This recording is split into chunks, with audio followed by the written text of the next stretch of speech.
June 6, 1944, marked a turning point in World War II D-Day. The Allied invasion of Normandy, codenamed Operation Overlord, was the largest amphibious assault in history. This monumental operation aimed to liberate German-occupied France and ultimately defeat Nazi Germany. While often viewed through the lens of Allied triumph, understanding the German perspective offers a more nuanced and complete picture of this pivotal event. For German soldiers stationed along the French coastline, D-Day began not with a roar, but with an eerie silence.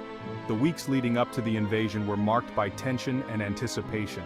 The Germans knew an invasion was coming, but the exact timing and location remained shrouded in uncertainty.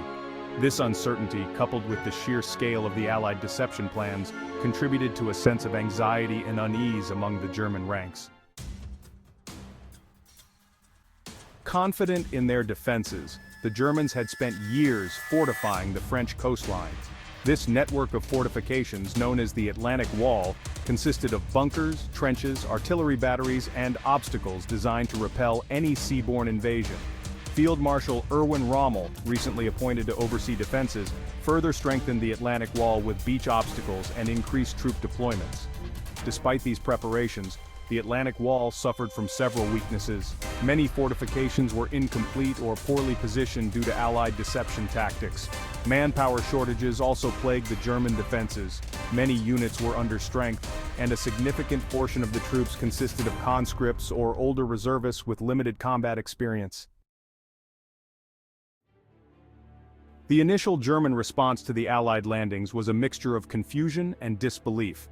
Many units were caught off guard by the timing and ferocity of the assault. Communication breakdowns, hampered by Allied air supremacy and naval bombardments, further hindered the German response. Isolated pockets of German resistance fought bravely, inflicting heavy casualties on the advancing Allied forces. However, the overwhelming Allied air and naval power quickly took its toll.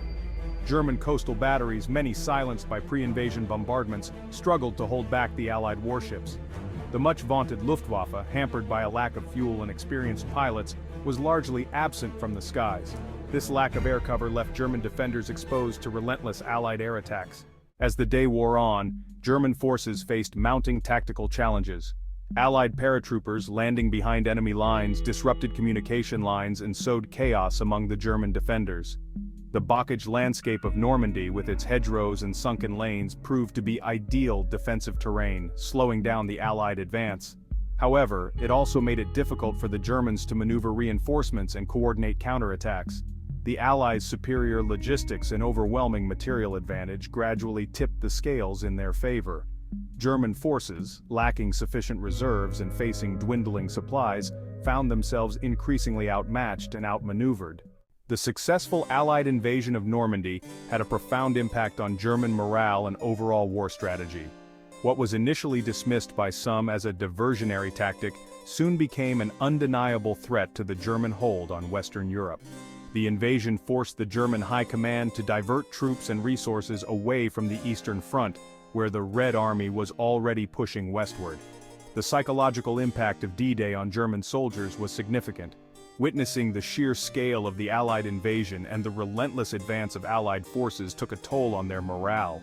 The realization that Germany could be defeated, once unthinkable, began to take root.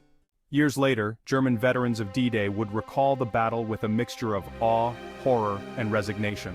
One veteran, who had served as a machine gunner on Omaha Beach, described the deafening roar of the naval bombardment and the relentless waves of Allied soldiers as they stormed ashore. He spoke of the courage and determination of his comrades, many of whom fought to the death despite knowing the battle was lost. Another veteran, a medic, recalled the overwhelming number of casualties on both sides. He described the chaos and carnage of the battlefield and the desperate struggle to treat the wounded amidst the constant threat of enemy fire.